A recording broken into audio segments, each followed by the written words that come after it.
Abran sus Biblias, por favor, en el libro de Mateo, capítulo 4, y vamos a leer desde el versículo 1.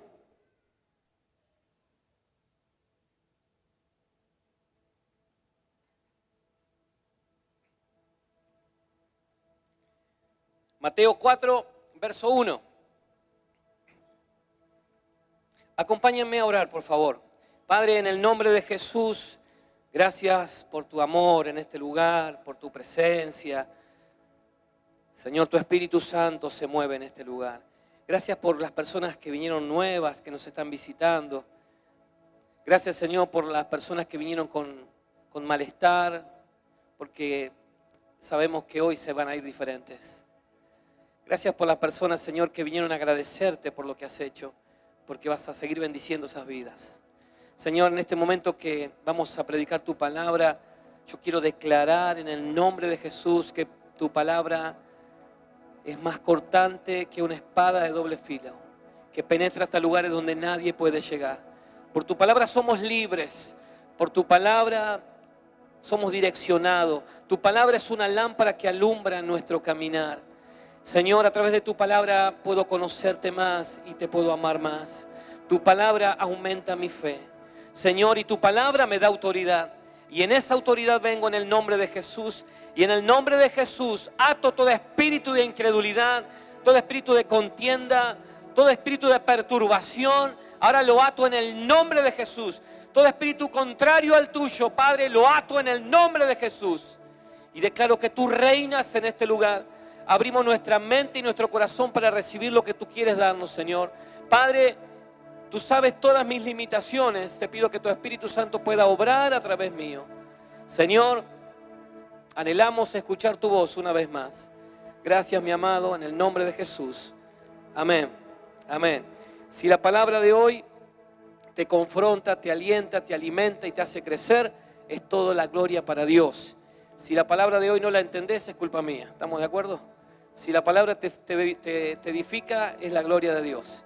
Si no la entendés, es porque no la supe transmitir. No te agarres con Dios. Y si hay una palabra que te hace doler el callito, échame la culpa a mí, pero es Dios que te está hablando. Dice la palabra de Dios, versículo 1, entonces Jesús fue llevado por el Espíritu al desierto para ser tentado por el diablo. Y después de haber ayunado 40 días y 40 noches tuvo hambre.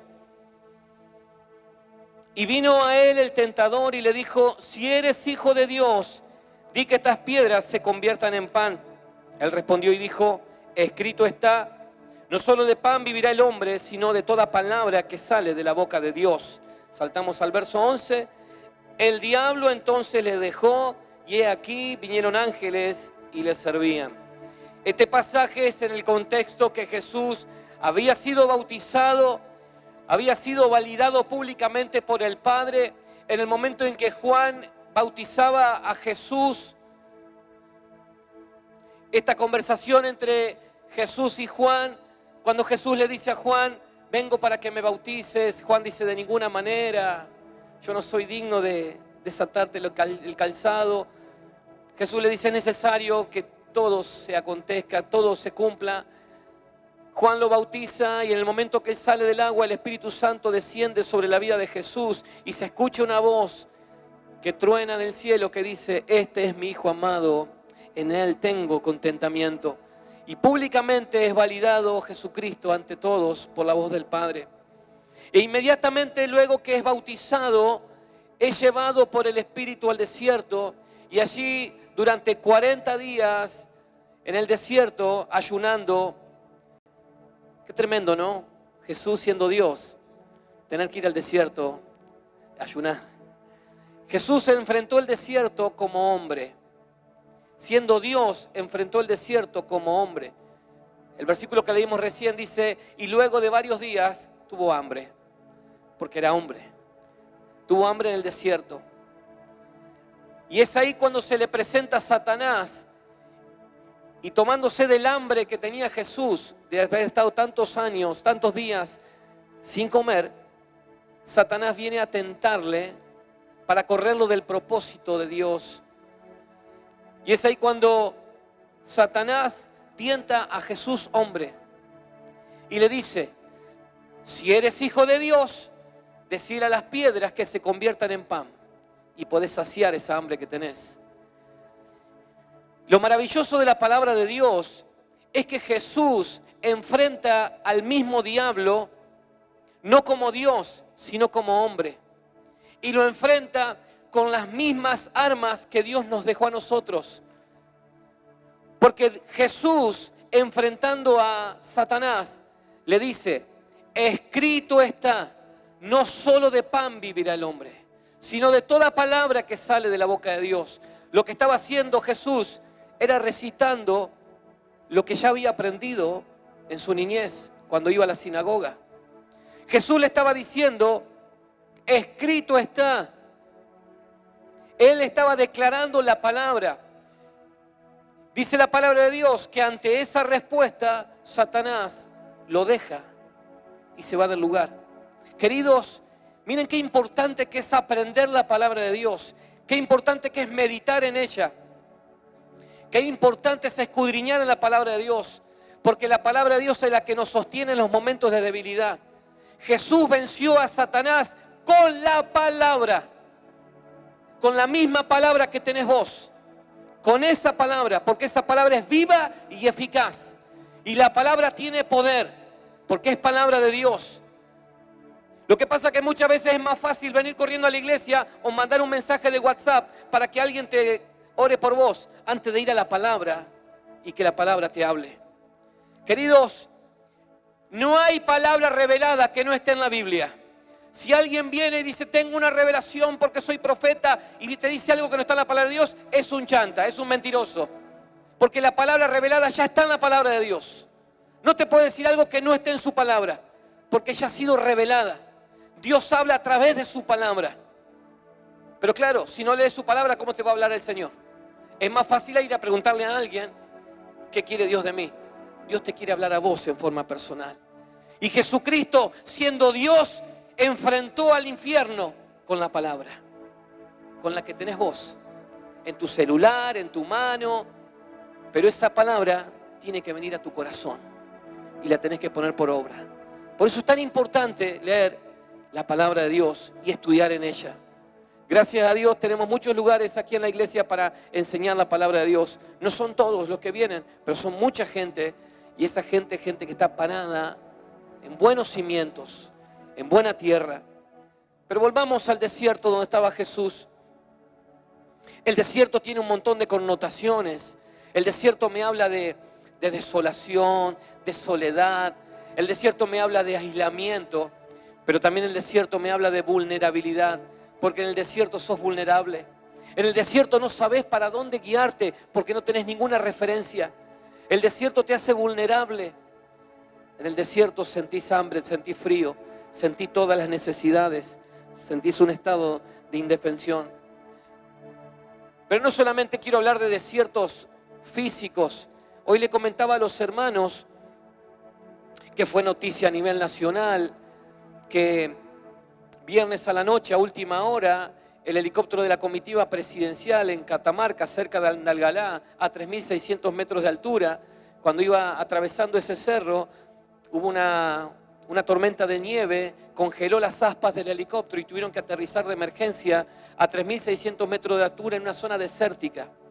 Pero para llegar ahí, los vaquianos, junto con la policía y gendarmería, caminaron más de 12 horas para llegar a ese lugar, porque era una zona inhóspita, difícil acceso, pero donde estaba sentado el helicóptero era un desierto.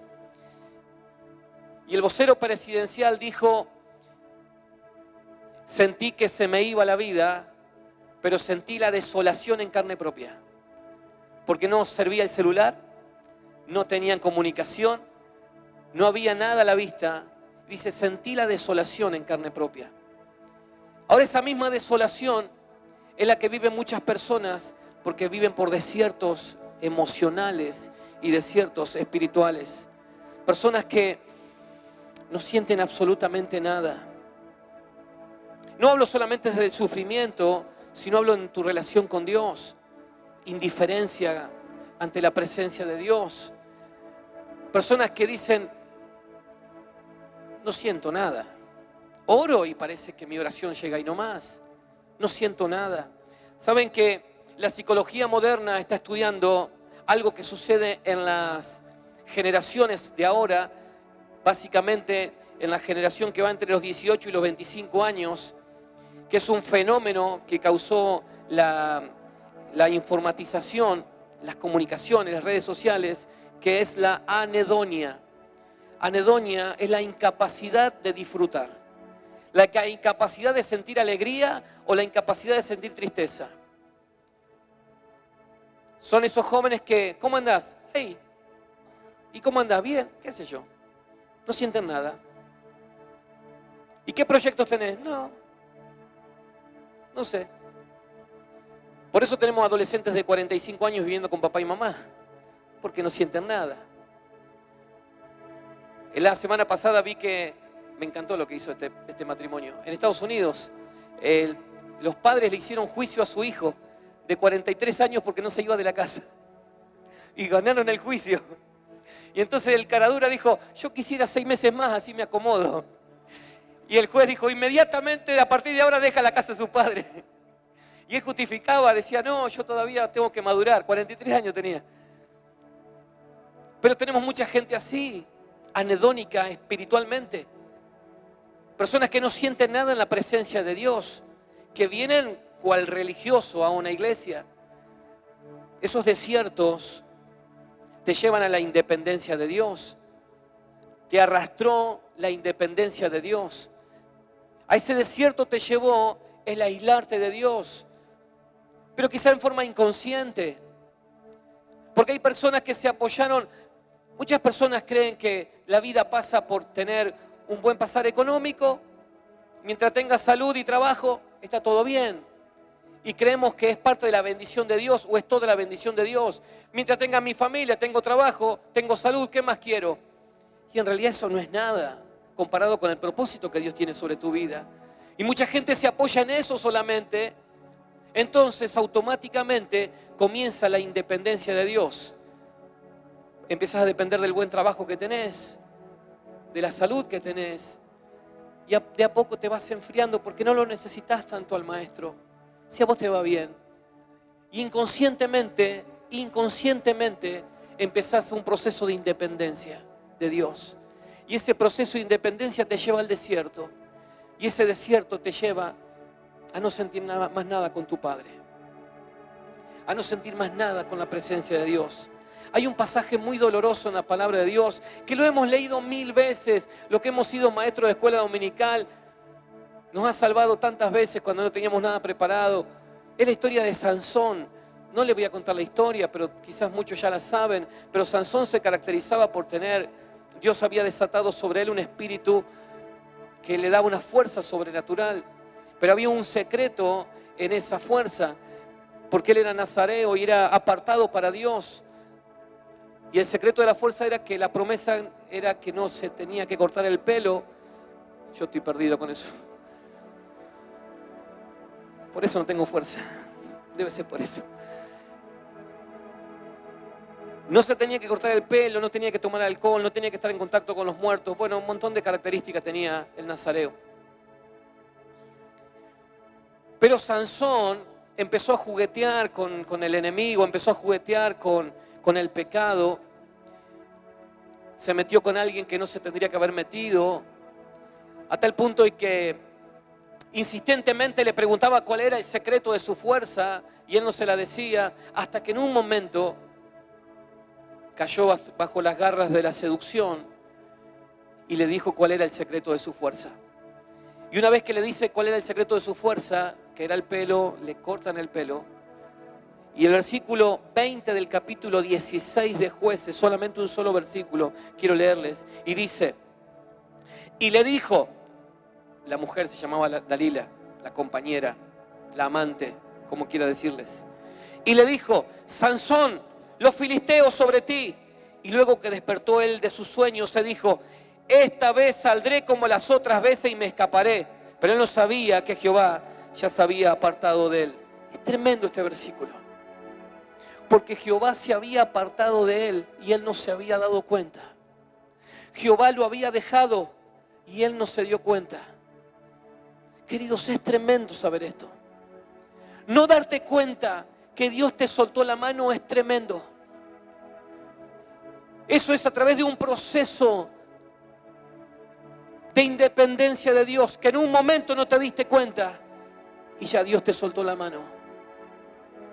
Personas que durante años ejercen un ministerio, un departamento, un servicio, un talento que Dios te dio, y vos crees que Dios te está apoyando y Dios hace rato te soltó la mano. Porque no es por lo que hacemos que Dios nos ama, sino por lo que somos. Y hay mucha gente que se abraza a lo que hace, como si lo que hace te va a dar más categoría de parte de Dios. No es así. Dios nos ama por lo que somos. Porque si fuera así, los pastores, los líderes, tendríamos la salvación asegurada. Hermanos, todos los días Dios me demanda. Todos los días me demanda cómo está mi corazón. Todos los días de mi vida Dios me demanda. Por eso, queridos, qué tremendo es saber que porque lo que hago me sale bien, pensar que Dios está conmigo. No es así. Sansón creía que Dios estaba con él y ya se había apartado. Por eso el desierto de la independencia de Dios te lleva a sentirse seco. Ahora, cuando reconoces y te das cuenta de la necesidad de Dios y te das cuenta que está en medio de un desierto, el desierto es tan necesario para un hijo de Dios. Partiendo de la base que Jesús mismo fue llevado a un desierto. Porque atravesar el desierto obviamente te sube de nivel. Los desiertos son necesarios para tener herramientas para poder seguir la carrera que tenemos por delante. En la palabra de Dios hay muchos pasajes que hablan de personas que fueron llevadas al desierto. Y todos esos pasajes hablan que luego de ese desierto, esa persona fue promocionada, fue subida de nivel y no fue la misma. Cuando Dios llama a Moisés, Moisés estaba en el desierto porque Moisés había escapado ante la amenaza de Faraón. Y Moisés en el desierto, ahí se encuentra con Dios. En su temor, en su desesperación, en su tan baja autoestima que tenía. En ese desierto Dios lo llama como líder del pueblo de Israel. Y obviamente fue promocionado. Elías, ante la amenaza de la reina Jezabel, escapa y huye al desierto. Y en ese desierto es confrontado con Dios. Y Dios le dice: ¿qué haces, Elías? Levántate y come porque todavía te queda un largo camino. Y Dios lo levanta de nivel a Elías luego del desierto. El desierto es necesario para nuestra capacitación. El desierto es necesario. Dice la palabra de Dios, el primer versículo que leímos de capítulo 4 de Mateo. Y Jesús fue llevado por el Espíritu al desierto. No fue guiado, fue llevado. Porque era necesario que Jesús pase por ese desierto. Podemos tener mucho conocimiento de Dios. Podemos saber muchas de estrategias. Podemos haber aconsejado a mucha gente. Eso no sirve de nada si no lo ponemos en práctica en el campo del desierto. Todo lo que hemos aprendido no sirve de nada si no lo ponemos en práctica en el campo del desierto, porque solamente es teoría. El verdadero carácter de un cristiano se ve en la prueba.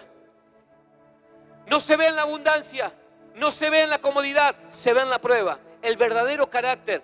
Para saber de qué estás hecho, tenés que estar sometido a una prueba. Cuando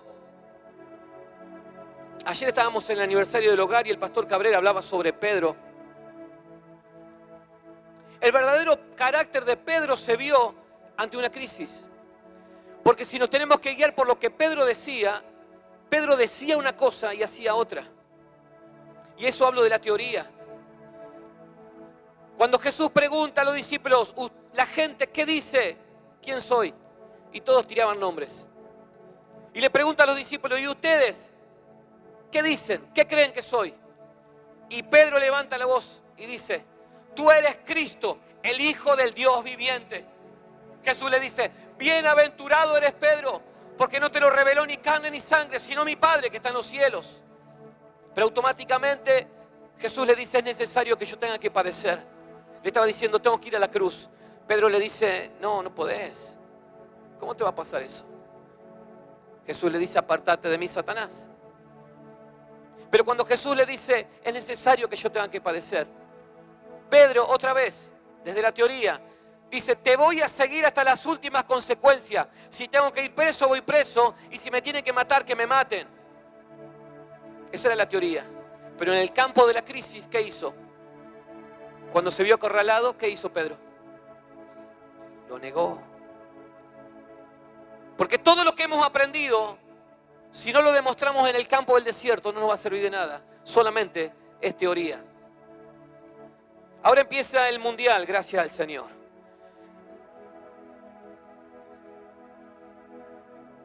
Ustedes no miran fútbol, ¿no? Yo sí.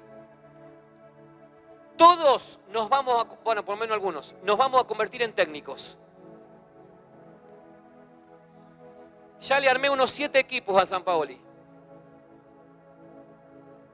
Ahora, vos me das una pelota a mí y yo doy lástima. Pero para hablar soy genial. Le ordeno el partido, le ordeno el equipo enseguida.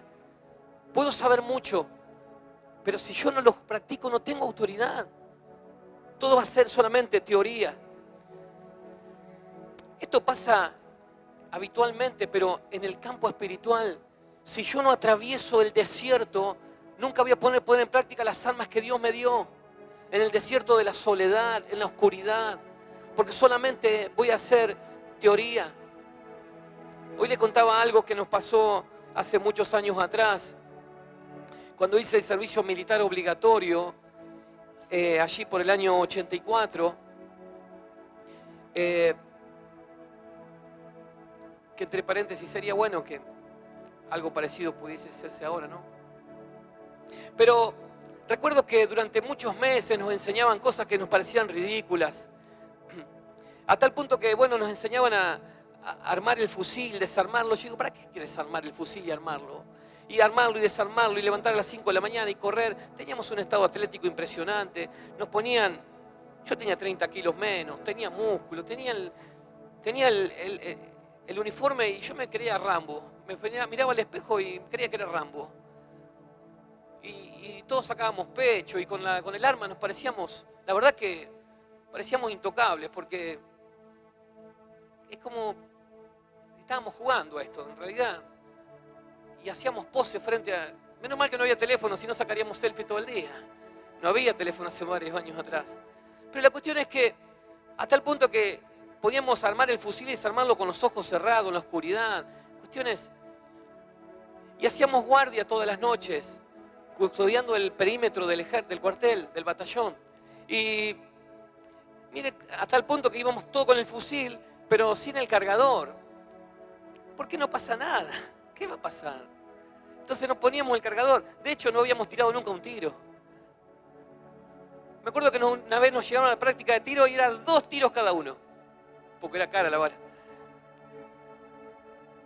Así que no sé. Teóricamente sabíamos un montón, sabíamos cómo funcionaba, cuánto pesaba el fusil, cómo se llevaba, pero en la práctica, y un día estábamos haciendo guardia, y en el momento de descanso que teníamos 2 horas de descanso y 2 horas de guardia, era una madrugada, 3 de la mañana, y viene un teniente primero y entra a una especie de habitación, una posilga que había ahí de descanso, y nos saca todo afuera y nos dice, nos están copando el cuartel. Todos nos miramos, no entendíamos nada, y él nos levanta la voz, nos grita, y dicen, nos entraron en el cuartel, entró un grupo guerrillero. Estábamos en plena época de proceso, ¿verdad? Estábamos saliendo del proceso. Dice, nos entró un grupo guerrillero. 3 de la mañana. Éramos solamente el grupo de soldados que estábamos ahí, que éramos más de 30.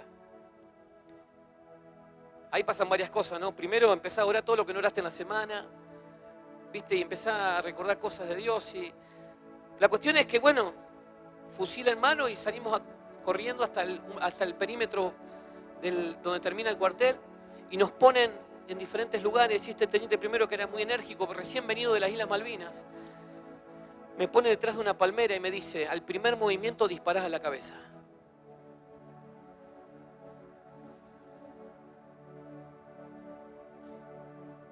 Eran minutos bravos. Yo decía que no aparezca nadie, que no aparezca nadie, que no aparezca nadie. Y después pensé, si viene alguien corro. Si viene alguien me escondo. No sabía qué hacer. Obviamente que no iba a disparar.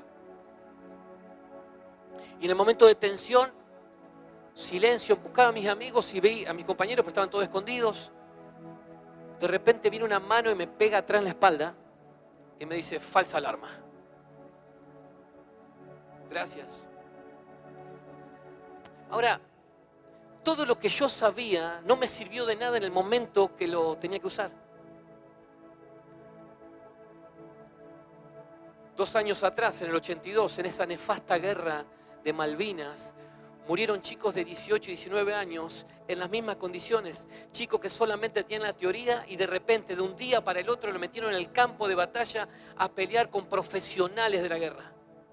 Y los mataron como langostas a nuestros muchachos, porque tenían la teoría, pero nunca habían estado en el campo de batalla. Con este ejemplo tan burdo que le estoy dando, queridos hermanos, si Dios te llevó a un desierto, es para que pongas en práctica todas las verdades bíblicas que Él depositó sobre tu vida, para fortalecerte, para hacerte crecer y para levantarte de nivel. Entonces, si estás pasando un desierto, no te quejes del desierto, sino pon en práctica todo lo que Él puso en tu vida, porque es necesario atravesar el desierto. Cuando Jesús atravesó el desierto, no fue el mismo y comenzó el gran ministerio que tuvo Jesús. El desierto te da fundamentos para afianzarte en la vida cristiana. Solamente en el desierto de la prueba. O no me digas que cuando estuviste enfermo no oraste más que nunca. Cuando te quedaste sin trabajo no oraste más que nunca y buscaste la presencia del Señor. Cuando un hijo se te ha enfermado, yo recuerdo que Anita sufría de espasmos bronquiales y madrugadas enteras tosiendo y quedándose sin aire. Y recuerdo con Gaby arrodillado al lado de la cama, horas y horas clamando para que salga del cuadro de del asma que tenía. Ahora cuando estaba mejor, ya no oramos con tanta intensidad. En el desierto es cuando aprendí el poder de Dios. Porque en tu comodidad no lo vas a ver. En tu jardín no lo vas a ver. En el desierto es cuando se pone en práctica. Por eso que la tentación haya venido inmediatamente después del bautismo no fue casual, sino que Jesús estaba preparando para el gran ministerio que tenía por delante. Porque Satanás siempre va a querer correrte del propósito de Dios. Siempre, siempre. Pero es ahí en el desierto donde tenemos que resistir. Porque el desierto te confronta con tu realidad, te confronta con quién sos, porque estás solo. No le podés sacar la foto a nadie, estás solo. En el desierto estás vos y Él y nada más. Jesús en el desierto, cuando enfrenta a Satanás, comienza a recuperar la autoridad que Adán y Eva perdieron en el jardín. En el desierto, en el desierto. Por eso, los desiertos, queridos, no se evitan, se atraviesan. Los desiertos se enfrentan, porque los desiertos te hacen más poderoso. Desierto, obviamente, son procesos, son procesos. Cuando José fue llevado al desierto para ser vendido por sus hermanos, fue esclavo, fue sirviente, estuvo preso. Y al final, cuando ya José era el número 2, todos acudían a él. Aparecieron sus hermanos, los que lo habían vendido, a buscar comida. Y José, en el capítulo 50 de Génesis, verso 20, dice: ustedes pensaron hacerme mal, pero Dios transformó esta situación para bien, para preservar a mucho pueblo. El desierto que estás viviendo, querido hermano, Satanás pensó hacerte mal, pero Dios lo va a transformar para bien, para preservación de tu vida y de toda tu generación futura. Dale gloria a Dios por el momento que estás pasando, porque en este desierto vas a ser fortalecido, vas a crecer y va a preservar tu vida.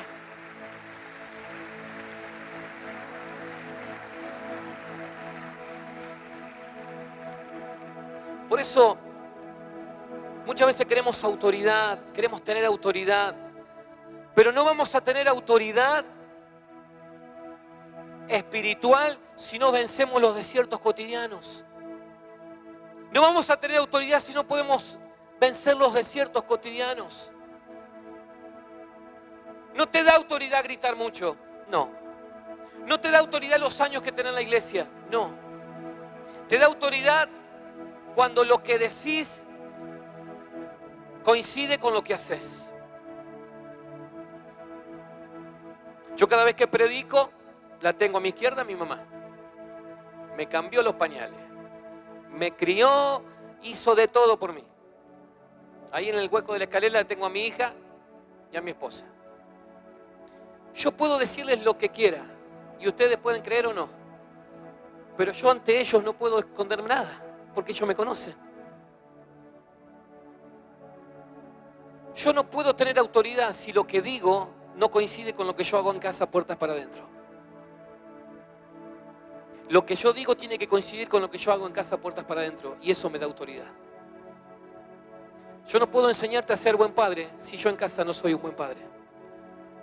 Porque tengo a mis hijos acá que son mis auditores, son mi jurado perfecto.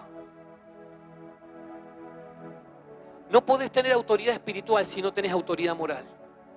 Ah, pero tengo dones. No tiene nada que ver. La palabra de Dios dice que en los últimos tiempos van a venir a decir, en tu nombre echamos fuera demonios, en tu nombre sanamos mucha gente. Y Jesús le va a decir, no te conozco. No te conozco. Por eso los desiertos son necesarios para aprender a depender de Él. Dependencia absoluta de Él. Y cuando nosotros dependemos de Él, Él te lleva a otro nivel. Cuando Jesús fue bautizado, dice la palabra de Dios, que descendió el Espíritu sobre Él. Es la única forma que podamos atravesar desiertos. Marcos nos cantaba, manda lluvia, temprana y tardía, que llene mi vida. Porque es la única forma que podemos atravesar los desiertos. Porque en tus fuerzas, obviamente que te vas a cansar. Obviamente que no vas a resistir. Pero dice la palabra de Dios que Jesús fue embestido con el Espíritu de Dios y atravesó el desierto. El Espíritu Santo quiere empoderarte para que atravieses los desiertos. Miren, queridos, podés tener todas las habilidades necesarias, pero si el Espíritu Santo no gobierna tu vida, no te va a servir de nada. Podés ser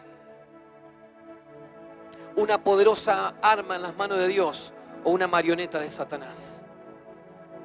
Un bisturí en mano de un cirujano hace cosas asombrosas. Un bisturí en mis manos mata gente.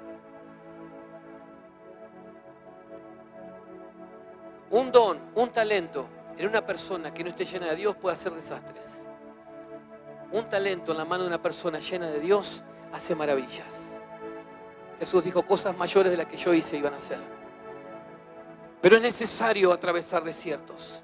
Es necesario pasar desiertos. Y el Espíritu Santo es el único que nos capacita, queridos, para atravesar los desiertos. Yo quiero ir terminando. Yo no sé en qué situación de la vida te trajo el Señor. Si está buscando la guía del Señor, si está buscando su voluntad, está buscando su propósito, quiero declararte que ese desierto que estás pasando es para potenciarte, para promocionarte y para impulsarte. Quiero dejarte una palabra de Dios en esta noche que está en el libro de Isaías, capítulo 41, verso 17. Dice Isaías, capítulo 41, verso 17. Los afligidos y menesterosos buscan las aguas y no las hay. Seca está de sed su lengua, pero yo, Jehová, los oiré. Yo, el Dios de Israel, no los desampararé. En las alturas abriré ríos y fuentes en medio de los valles. Abriré en el desierto estanques de agua y manantiales de agua en la tierra seca. Dice su palabra que si estás pasando por un desierto, si estás pasando por el desierto de soledad, de angustia, en un desierto de tristeza profunda, si estás pasando en un momento de crisis en tu vida, crisis en tu matrimonio, crisis económica, dice la palabra de Dios, yo los oiré y derramaré agua sobre sus vidas. Y en medio del desierto, quiere decir en medio de la crisis que está viviendo, va a abrir estanques de agua y manantiales. Y la tierra que era seca va a ser productiva. Por eso te declaro en esta noche, en el nombre de Jesús, que en medio de tu crisis, en medio de tu desierto, el Señor abre manantiales, hace caer lluvia sobre tu vida. Y tu vida que estaba seca y árida empieza a producir, empieza a ser y te acerca más a Dios, porque hemos declarado que este año es un año de promoción, es un año de impulso, y los que atraviesen el desierto, los que las fuentes de agua se abran, van a ser impulsados y van a ser promovidos. Te declaro en el nombre de Jesús que Él abre ríos sobre tu sequedad, Él abre fuente de agua en tu desierto, Él te impulsa en medio de tu necesidad, en medio de tu crisis.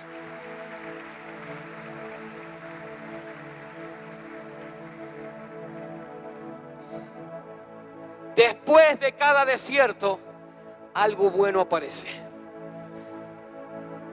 Declara conmigo, por favor. Después de mi desierto, algo bueno va a aparecer. Algo bueno va a aparecer. Algo bueno va a aparecer luego de mi desierto.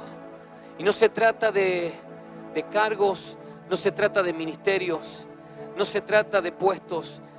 Se trata de conocerle más a Él. Se trata de conocerle más a Él. Cuanto más desierto atravieso, más dependo de mi Dios. Y eso es lo que quiere Él, que dependas absolutamente de Él.